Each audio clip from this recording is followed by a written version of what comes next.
আল্লাহর কসম করে বলছি, আপনার বাবা আপনার মা আপনার কোনো উপকার করেন না, কিচ্ছু করেন না, বরং আপনাকে ডিস্টার্ব করেন। আপনার কাছে মনে হয় কিচ্ছু দরকার নাই। এই বট গাছটা শুধু যদি বেঁচে থাকে, শুধু টিকে থাকে আপনার মাথার উপরে, তো আল্লাহর জমিনের সবচেয়ে বড় নিয়ামত আপনার কাছে এখনো আছে। এটা হারানোর আগ পর্যন্ত টের পাবেন না ভাই। যারা হারায় ফেলছে তাদের কাছে গিয়ে বসেন, তাদের দিলের হাহা ব্যথা এটা অনুভব করার চেষ্টা করেন ভাই। আমি আমার বাবাকে হারাইছি, আমি বুঝি আমি কি হারিয়েছি।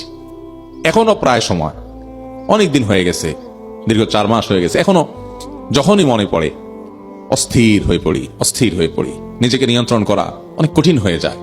বাবার কোনো স্মৃতি দেখলে মানে নিজেকে কন্ট্রোল করা কঠিন হয়ে যায়, চোখের পানি আর ধরে রাখা যায় না, কঠিন। কারণ এই সম্পদ হারিয়ে যাওয়ার পরে সবাই বুঝে যে কি হারাইছি। আল্লাহ তাআলা যাদের বাবা মা বেঁচে আছেন তাদেরকে কদর করার তৌফিক দান করুন। বাবা মার সামনে কখনো জোরে কথা বলবেন না ভাই, কখনো না, কোনোদিন জোরে কথা বলবেন না ভাই। বাবা মার ঋণ এটা কোনোদিন শোধ করা যায় না।